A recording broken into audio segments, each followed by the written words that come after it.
สวัสดีทุกคนด้วยนะครับวันนี้ก็วันอาทิตย์เนาะเดี๋ยววันนี้จะไปอนอัวบ้านพี่หน่องกันนะครับเพราะว่ารอบที่แล้วพี่หน่องไปอนอัวผมนะแล้วเดี๋ยวเราจะไปทำอะไรกันเดี๋ยวค่อยคิดดูอีกทีนะไม่รู้จะทำอะไรจริงๆเพราะว่าอยากไปอนอัวแค่นั้นแหละอยากเอาคืนรอบที่แล้วไปบ้านผมแล้วแล้วไปสัมภาษณ์ด้วยว่าแฟนแกได้ดูไหมคลิปที่แล้วนะครับโอเคเดี๋ยวเราไปกัน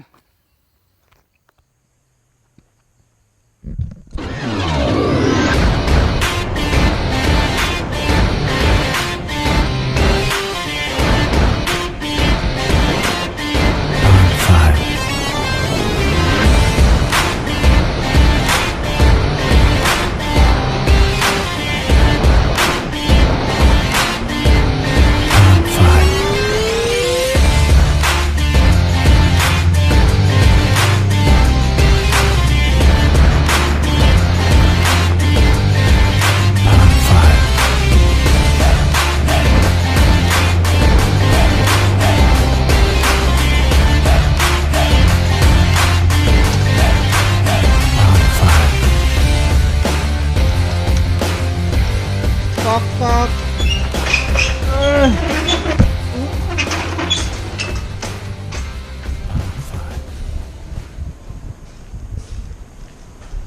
พี่หน่องสวัสดีครับมึงมาทำอะไรดิมาอนอัวบ้านพี่ครับพี่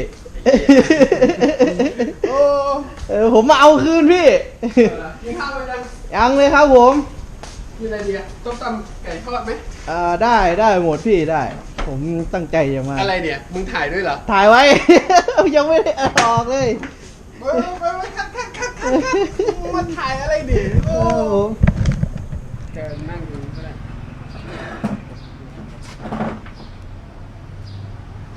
พี่ทำอะไรอ่ะเล่นเกมเซนเซียาโอ้ยไหนบอกว่าจะกินข้าวไปซื้อไอ้ไก่มาซื้อไก่กับมะละกอมาซื้อนี่ไงห้างแค่นี้เองเดินไป2 ก้าวนี่ก็ถึงแล้วเดี๋ยวเพื่อนซื้อไก่มะละกอเอาลูกเล็กที่สุดนะพริกอยู่ที่บ้านมีมะเขือเทศอยู่ที่บ้านมีเงินเหลือซื้อถั่วมาด้วยมันจะเหลือเหรอพี่100 เดียวเหลือไก่ก็2-3 น่องโอเคจัดไปไก่ก็ซื้อมาถ้าพอคนกินกันอยู่3-4 คนน่ะซื้อมาเถอะซื้อไก่น่องมาสักมันโลแล้วเท่าไหร่จำไม่ได้ก็เติมเอาไปโอ้ยเนาะไม่น่าเกิดมาอายุน้อยกว่าเลยน่าจะเกิดมาเร็วกว่านี้โดนใช้อีกแล้วเดี๋ยวไปซื้อของกันครับโชคดีที่ห้างอยู่ใกล้ๆไปตอนนี้นะครับเราก็อยู่ในห้างแล้วนะเรามาซื้อของกันเดี๋ยวเรามาดูว่าพี่หน่อยเอาอะไรบ้างมีมะละกอเนาะแล้วก็ไก่โอเคครับ นี่มันไม่ใช่พริกนี่มันถึงพริกมะละกอนะครับเอามะละกอลูกเล็กสุดเลยอันนี้นะไปมีอะไรอีกมีมะละกอ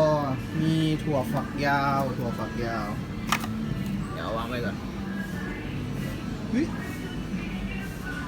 มะเขือเทศสาธุถั่วฝักยาวเดี๋ยวละนี่ฝักยาวแล้วก็เดี๋ยวไปเอาไก่นะครับเอาไก่แค่นั้น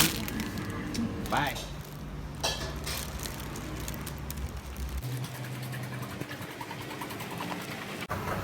พี่น้องครับได้แล้วพี่มามีเงินทอนด้วยนะพี่เอาไว้ให้ก่อนสวัสดีครับเชฟครับเชฟทำอะไรครับเนี่ยไข่เจียวครับไข่ยังฟูเลยเคล็ดลับมีไหมครับเนี่ยไม่มีครับใส่น้ำมันเยอะๆไว้ก่อนใช่ไหมน้ำมันน้อยอยู่นี่ครับตอนนี้ ประหยัดใช่ไหมพี่ล้างมือหรือยังครับเนี่ยล้างแล้วดิ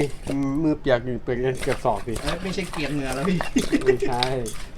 เดี๋ยวหมักไก่ไว้ก่อนไก่ก็คือเราจะหมักไว้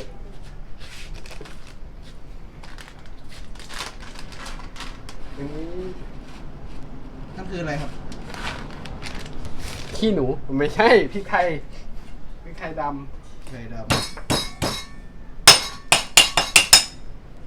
ผมรู้ละทำไมร้านพี่ไม่ค่อยมีกำไร ำทำไมอะ ก็ดูกระจัดกระจายออกไปอยู่ที่กี่นู่นกำไรมันไปอยู่ข้างๆนู่นหมดอะ ใช่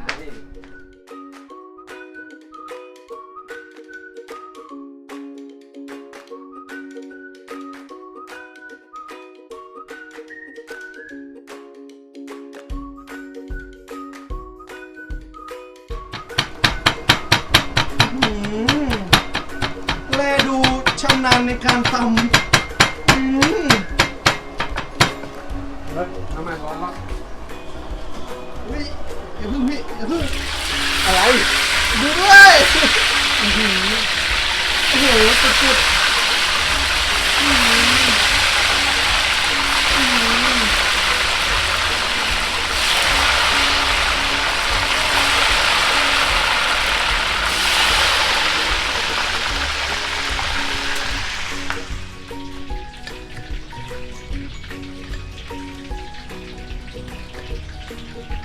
นี่ไม่ใช่ตำถั่วนะ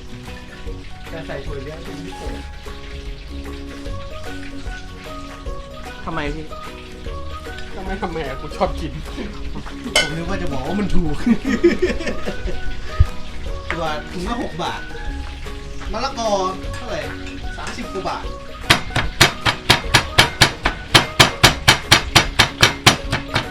ทำไมรู้สึกชำนาญมากเลยพี่ในการตำนี่ตำบ่อยใช่ไหมนี่เรานะฮะ ทำกินบ่อย ทำกินบ่อย ไปซื้อข้างนอกพกละเท่าไหร่30 35 40แล้วพี่ 40 บาท ซื้อมะละกอมา 30 30 บาท ทำได้3 พวกเลยมั้ง ทำได้3-4 ครก โอเค เดี๋ยวเราไปดูตอนเสร็จเลยดีกว่าเนาะ เดี๋ยวมันมีทีเด็ดอย่างนึง นี่ก็ นี่ไอ้ต้มตำเนี่ย ของเด็ดที่ว่าคืออะไรพี่ น้ำปู ฮะ น้ำปู ปู น้ำปูน้ำปู แต่ออกเสียงกระแดะหน่อย น้ำปู เป็นภาษาเหนือใช่ไหมพี่ แล้วใส่เยอะใส่นิดเดียวใส่แค่นี้ก็พอแล้ว ให้ความกลิ่น เพราะเราไม่มีปูไง เราใส่น้ำปู น้ำปูเอาแค่ปูเลยไหมพี่ขออีกทีนึงปู ปู ยาวๆพี่ยาว ปูมันมาแล้ว ๆอะไรครับนะ พี่ไม้ประแดกไหม เขาไม่ได้ช่วย ถ้าตามอาจจะไม่ค่อยคล่องแคล่วอาจจะชินหูชินตาบางคนนะครับเอาละอย่าตำเยอะพอไม่มีการชิมไม่มีการอะไรทั้งนั้น ใส่ตามความรู้สึก ตามมีตามเกิดกะเอาใช่ไหมพี่ กะเอา แต่คิดว่าไม่น่าพลาดนะ ไม่อร่อยก็อร่อยไปเลยอ่ะ ไม่อร่อยก็ไม่รู้จะกินอะไรแล้วนะตอนนี้แล้วนะครับในที่สุดเราก็ทำเสร็จเรียบร้อยอาหารบ้านๆทำง่าย เสียงโคตรในตำนานอ่ะโอเค ๆอร่อยไม่อร่อยก็เสี่ยงดวงกันเอานะครับตอนนี้ ที่สวนเราเยอะๆดีครับ นะ ที่ระหว่างทางสวนมาหลายๆครับ อันนี้พอดีเลยมี FC กับกาบแวะเข้ามาสวัสดีครับ ชื่อพี่ ชื่อเต้ยครับ พี่เต้ยนะครับ เป็น FC กับกาบจากอุบลนะครับเนี่ยกูหากินกับกับกาบอีกแล้ว FC ไทยอุบลนะครับหรือว่าพื้นที่ใกล้เคียงไทยอุบลนะครับ ถ้าอยากได้สติกเกอร์ของกาบกาบนะครับ แวะมาเอากับพี่หน่องก็ได้นะครับ แจกฟรีครับ อันนี้แต่ว่าก็คือต้องมาเอากับตัวเท่านั้นนะครับ ไม่ส่งให้นะครับของกาบกาบนะครับ ก็เอาไปถ่ายหน่อย CIF มี CIF มาจอดเลย ตกใจหมดเลยครับเมื่อกี้มาแบบใช่บ้านพี่หน่องไหมครับนึกว่าคนมาเก็บเงินกู้ นะครับ มี CIF มานะครับ เดี๋ยวจะขอเบอร์ขออะไรไว้ก่อนแล้วก็นัดกันอีกทีนึง เดี๋ยวจะพาไปเชือด เดี๋ยวนี้จะพาไปเชือดนะครับ วันนี้พี่เต้ยมารับถึงบ้านก็สัก3 วันเนาะ ขอบคุณค ค รั รั บบ ผม ฝากขอบคุณพี่บุตรีบาลด้วย ครับฝากขอบคุณพี่บุญพี่บ้านด้วยนะครับ ครับ ข ออีกทีนึง ชื่อช่องอะไรนะครับพี่ ช่องใหม่พี่เหรอ ครับ อนอัวบ้านเพื่อนครับนี่เอาโทรศัพท์มาเลยเนี่ยกูบังคับกดเลยอ่ะท่านี้ เอาให้จริงด้วย กูบังคับกดเลยอ่ะใช่ครับกดติดตามเลย ก็จะมีในช่องก็จะมี2คลิปแรกก็จะเป็นเบื้องหลังของตัวกราฟ คอนเซ็ปต์ของเราคืออะไรนะพี่ เกาะตัวกราฟดัง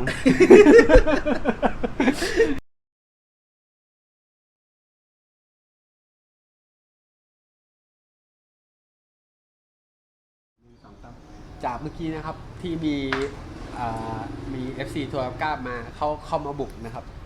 ก็ทำกับข้าวเสร็จแล้วก็ยังไม่ได้กินเอาไม่รีวิวก่อนแล้ว ไม่หิว ก็มีก็ชวนน้องเขาแล้วแหละแต่น้องเขารีบนะครับไม่ได้กินไม่ว่างก็เขาแวะเข้ามาเอาสติกเกอร์ของตัวกราฟ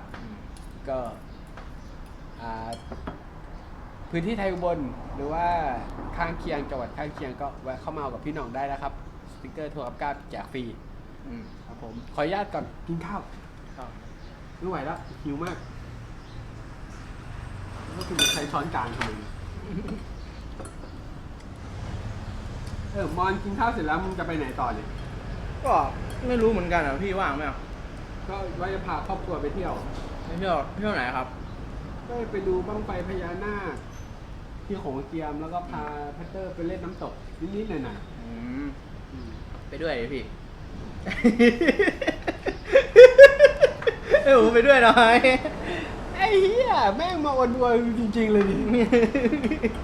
เราไปก็ไปมีชุดมาไหมอ่ะ เอาทำอะไรพี่ เอาไปเล่นน้ำตกไง เอาไปเล่นน้ำตก ผมยืมชุดพี่หน่อยเด้องั้น รอ ยืมชุดพี่แล้วก็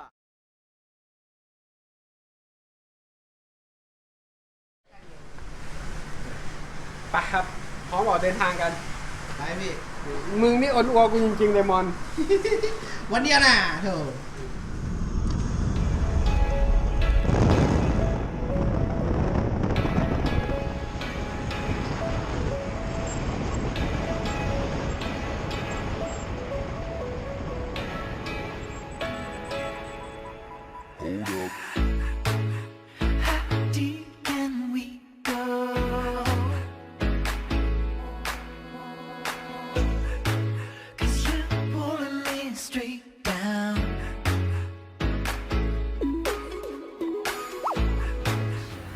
พี่น้องครับ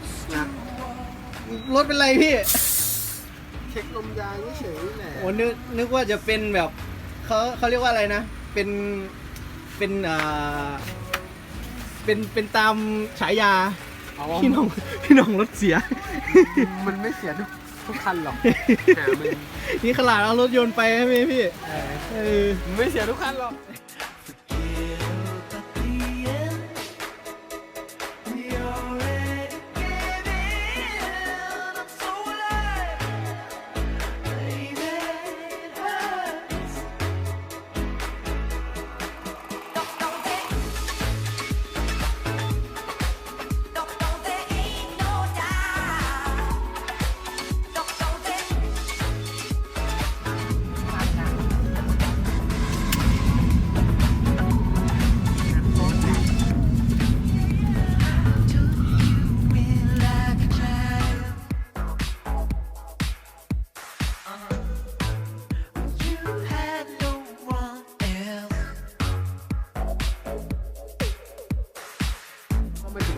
วัดถ้ำคูหาสวรรค์นะครับ ตอนนี้ก็คือเราจะไปสักการะไหว้หลวงปู่คำคนิ้งนะครับ เป็นเขาเรียกว่าเป็นวัดหลวงเกจิอาจารย์เขาเรียกว่าเกจิอาจารย์เนาะที่ศักดิ์สิทธิ์ของที่เมืองโขงเจียม ไม่ค่อยได้เข้าวัดพูดผิดพูดถูกไงก็ไม่รู้ เดี๋ยวขอไปไหว้พระทำสักการะสิ่งศักดิ์สิทธิ์เอาเลิกเอาชัยก่อนละกันครับ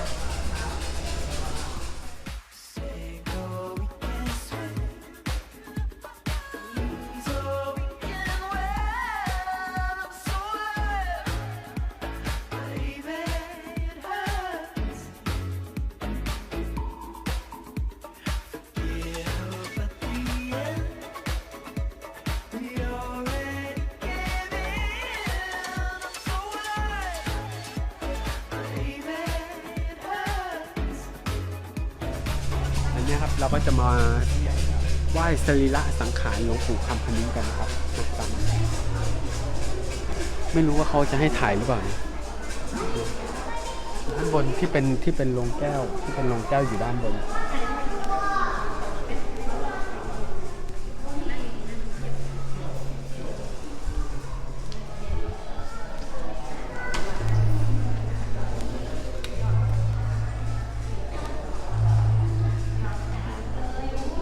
เป็นสรีระสังขารของหลวงปู่คำพนิ้งนะครับส่วนประวัติหลวงปู่คำพนิ้งไม่แน่ใจว่าเป็นมายังไงไม่กล้าเล่ากลัวไม่ถูก กลัวพูดไม่ถูก ก็ไปเสิร์ชหาในGoogle YouTube ดูก็ได้ครับมีประวัติของท่านอยู่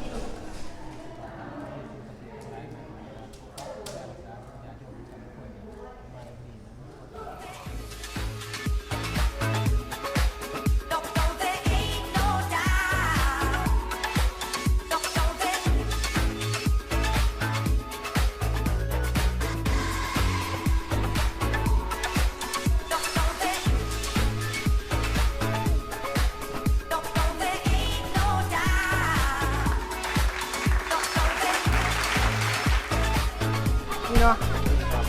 เราเรียกอะไรมอน ลุงแฟนสาวครับพี่เด็กบ้านเมื่อวานงูเข้า กินเข้าไปนึงไม่รับด้วย เย้ ก็อยากด้วยไม่ทำ ครับส่งมาด้วยครับ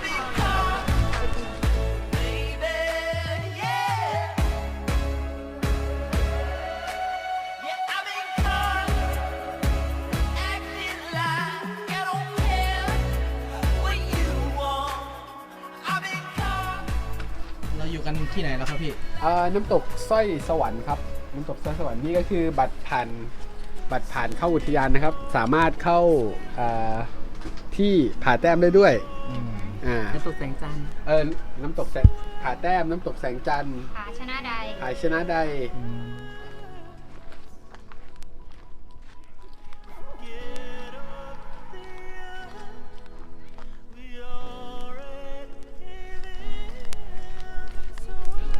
พี่น้องครับ ครับ วันนี้คนเยอะเนาะพี่ เยอะที่จอดรถเต็มเลย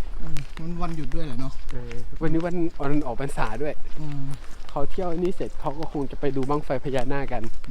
และเราก็จะไปอันเนี้ย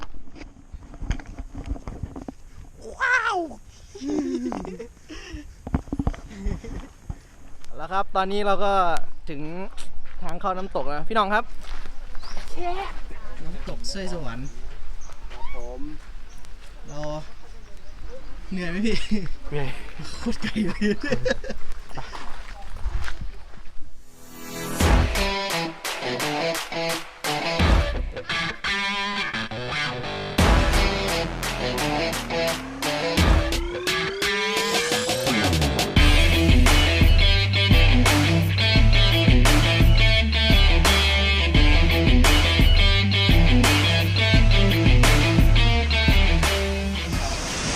เอาละครับพี่น้อง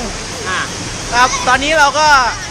อยู่น้ำตกกันแล้วนะ มึงจะตะโกนทำไม มันไม่ได้ยิน เสียงโคตรดังเลยครับผมก็ได้อยากเอาก็ก็ตอนนี้เดี๋ยวเราจะไปเล่นน้ำกันนะพี่ เล่นน้ำกันแล้วครับน้ำตกแสงจันทร์ครับ ครับ ไม่ใช่ไส้สวรรค์พี่ ไส้สวรรค์ไอ้เหี้ย นี่ครับน้ำตกไส้สวรรค์นะครับก็มันจริงๆมันไม่ได้มีแค่นี้นะมันมีเยอะเลยแต่ว่าเราไปไม่ถึงแล้วนู่น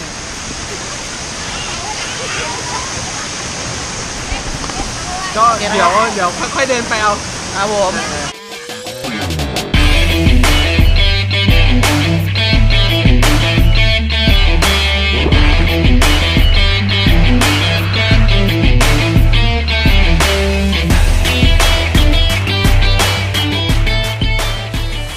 เป็นไงบรรยากาศน้ำตก เป็นไงยังไงพี่ชี้ให้ดูหน่อย เลยไงถ่ายไปข้างหลังด้วย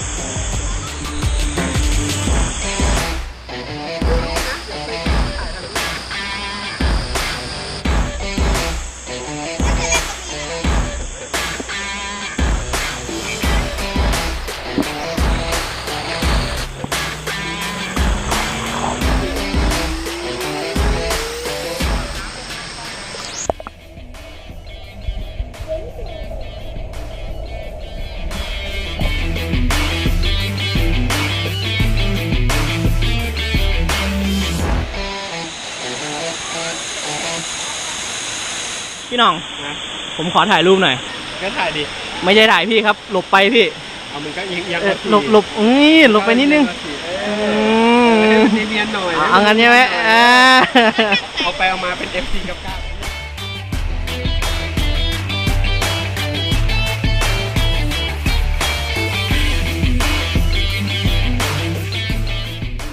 หอมปากหอมคอนะ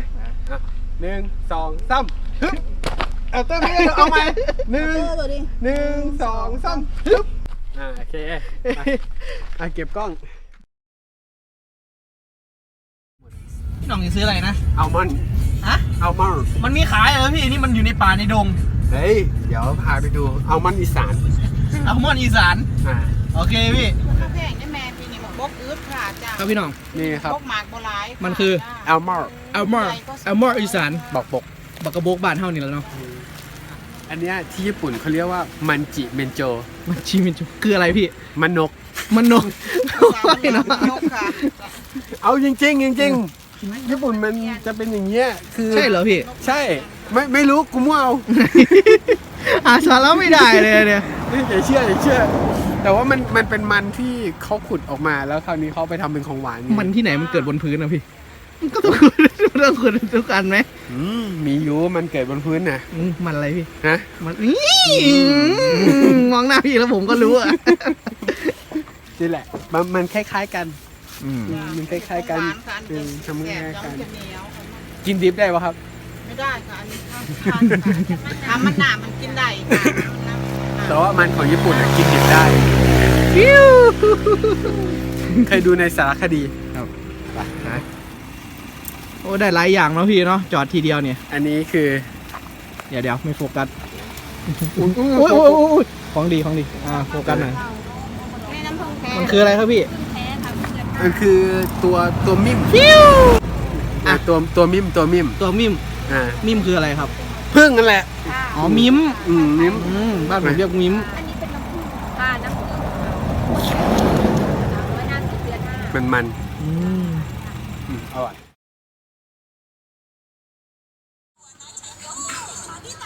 มันเป็นไง แซ่บบ่ อร่อยนะพี่ แซ่บหลาย รีวิวอาหารหน่อย จานที่4แล้ว จานที่สี่แซ่บมาก อร่อยนะร้านชื่อร้านเลยไปสาร ครัวไพศาลครัวไพศาล แม่น้ำโขงอยู่ริมโขงบรรยากาศริมโขงกิน อยู่โขงเจียม อ่า มึงจะโปรโมทเขามึงก็โปรโมทไม่ถูก อยู่โขงเจียมครับครัวไพศาลโขงเจียมอาหารอร่อยเยี่ยม จานที่4นะ 4แล้ว4จริงๆสองโผอ่ะข้าว2โผก็ใครที่จะมากินเขาก็แนะนำร้านนี้แหละอร่อยที่สุดแล้วเท่าที่เคยชิมมานะในบรรดาร้านแถวๆนี้นะครับ วิญญาณกูรู้เรื่องอาหารเข้าสิงทันทีเลย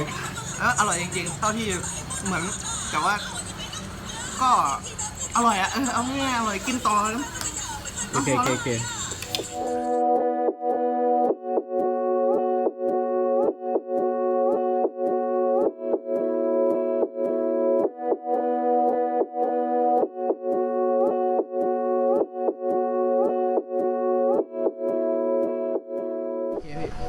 เคครับ ตอนนี้นะครับกูกลัวงูชิบหายเลย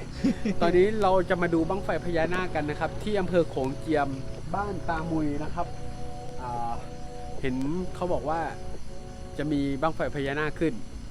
นะครับ เดี๋ยวเรามาติดตามกันอีกทีนึงครับว่าเราจะมีบุญได้เห็นกันหรือเปล่าบั้งไฟพญานาคนะครับ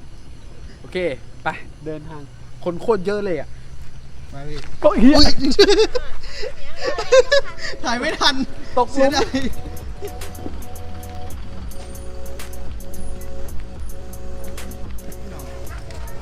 ในที่สุดใช่ไหมพี่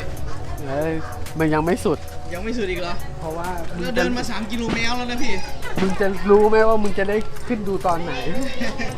แต่งานใหญ่นะนี่โอ้ยถึงแล้วพี่ถึงแล้วพี่น้องครับ ครับผม ในที่สุดผมก็เจอแล้วพี่ เจอบั้งไฟแล้วพี่ นี่ไงข้างหลังอ่ะ ไอ้เคียบคุ ตุ้มตามกันอยู่เลยเนี่ย เออ อันนี้ไม่ใช่บั้งไฟเหรอครับ ไม่ใช่ครับเมื่อกี้นี้จากที่ไปสอบถามหมู่บ้านสอบถามเจ้าถิ่นมานะครับ ตอนนี้ก็เขาบอกว่าประมาณ 3-4 ทุ่มถึงจะขึ้น ก็ไม่รู้ว่าจะมีบุญได้เห็นหรือเปล่า ตอนนี้ก็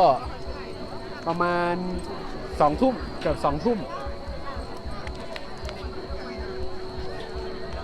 เดี๋ยวรอดูสักพัก นึงก่อนเพราะว่าถ้ารอถึง4 ทุ่มคงไม่ไหวอ่ะเพราะว่าทางมันอันนี้มากอ่ะ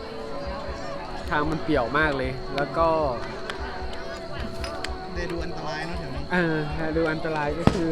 สัก2 ทุ่มเดี๋ยวหาเดินดูก่อนสักพักนึงค่อยนี่ชาวบ้านอะไรนะเจ้าถิ่นเขาบอกว่าเสียงดังจะไม่ขึ้นไอ้เหี้ยมึงลองดู เล่นเครื่องเสียงไฟเว็บแบบแล้วก็อย่าเป๊ะ แล้วจะขึ้นไหม ก็ไม่รู้เหมือนกันครับอย่าเดินมั่วลูกเดี๋ยวหลง ตอนแรกกังวลว่าจะไม่มีที่นั่งเนาะไม่ได้เอาสารไม่ได้เอาอะไรมา ใช่ ตอนนี้เป็นไงพี่ ดูซะก่อน ดูก็ที่นั่งเราที่นั่งท่านประธานเห็นไหมไม่เห็นเป็นเก้าอี้ไม้อย่างดีนะครับ นี่ แคร่ใหญ่เลยนั่งได้หลายคน ตอนแรกบอกอะไรนะ ก่อนที่จะมาบอกทุ่มหนึ่ง ทุ่มหนึ่งก็ขึ้นแล้ว กูก็รีบกินข้าวเลยไอ้เฮียแน่นเลย จนถึงตอนนี้กี่โมงครับ ตอนนี้3:15เขาบอกว่า3 ทุ่มครึ่งบ้าง4 ทุ่มครึ่งบ้าง อีกสักหน่อย5 ทุ่มค เห็ รึ่ น ง เล บ้าง ยอ่ะ อีกสักหน่อยปีนี้น้ำท่วมพันขึ้นแค่นี้แหละ เราไม่รู้จะเป็นยังไงต่อนะพี่เรา ถ่ายบรรยากาศ มันมองไม่เห็นเลย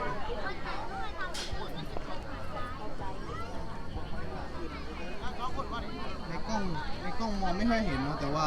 คนเยอะมากตอน ตี นี้ เขาเข้าประมาณ3-4 พันถึงไหม ประมาณ 2-3 พันได้อยู่ 3,000เนาะประมาณนี้ พันกว่าคน โอเค โอเค เดี๋ยวเราค่อยมาบอกกันอีกทีว่าคลิปนี้จะเฟลหรือว่าจะโอเค เดี๋ยวมาก่อนจ้า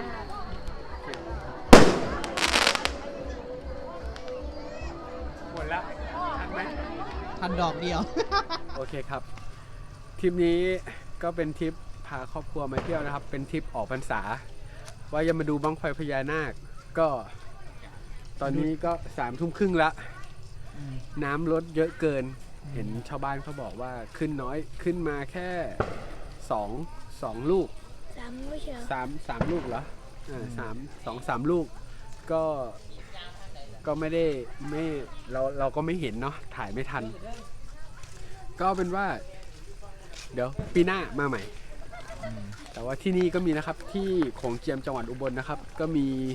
บั้งไฟพญานาคขึ้น เราอยู่โซนนี้เราก็มาดูแถวโซนนี้ได้ ไม่ต้องไปถึงอุดรพลพิสัยอะไรประมาณนี้เพราะว่าไปมันไกลแล้วก็ไม่คุ้ม แต่ว่าถ้าใครอยู่แถวทางนู้นก็ไปทางนู้นเถอะทางนี้ ทางแบบโคตรเปี่ยวอ่ะแต่ว่าแต่ว่าดูรถซะก่อน คนเยอะอะ คนเยอะมาก มาดูคนแทนอ่ะ นี่คนเยอะมาก ครับ เยอะมาก มีคนสวยๆอ่ะน้ำนายหกไปตามทางเลย แหมกูคนเดียวเหรอ มากับครอบครัวก็จะมีคลิปนี้เราก็จะมีตอนแรกว่าจะไปถ่ายวัดภูพร้าววัดเรืองแสง แต่ว่าก็คงไปไม่ทันแล้วเอาไว้โอกาสหน้า เดี๋ยวพาเพื่อนๆไปชมวัดเรืองแสงอีกทีหนึ่งนะครับโอเคทีนี้ก็ต้องขอตัวกลับก่อน ฝากกดไลค์กดแชร์หน่อย ฝาก พี่ กดไลค์กดแชร์กด Subscribe ด้วยนะครับ ช่องอนอัวบ้านเพื่อนนะครับ ขอบคุณมากครับที่ติดตามครับรถมา สวัสดีครับ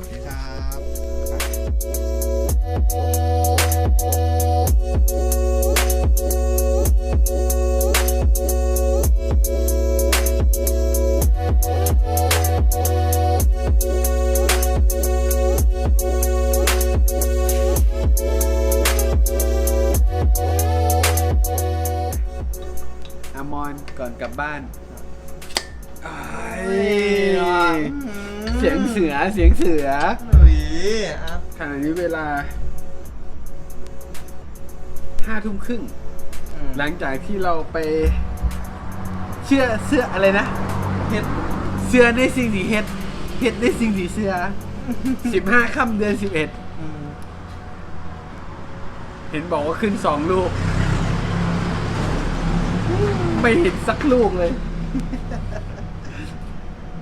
โอ้ มันเป็นเทศกาลที่คนแบบจะต้องอดทนจริงๆนะแบบขนาด เราไปแค่เนี้ย ไปแค่100 กว่าโลนี่ เรายังกลับเลย เรายังท้ออ่ะ คือแบบ แล้วแบบที่เขาไปกัน 200-300 โลเนาะ ที่ไป แล้วแบบเราไม่ได้เตรียมเต็นท์เตรียมอะไรไปด้วย คือแบบตอนแรกก็คิดว่าแบบไปดูจะขึ้นเยอะไง ขึ้นเยอะตั้งใจไปดูอย่างเงี้ย แต่ว่าเห็นบอกว่าขึ้น3 ลูกแล้วก็ถ่ายไม่ทัน ก็ถือว่าเฟลนะ คลิปนี้เฟล ไม่เฟี้ยวหรอกพี่เราได้ไปเล่นน้ำตก ชนหน่อยชนหน่อย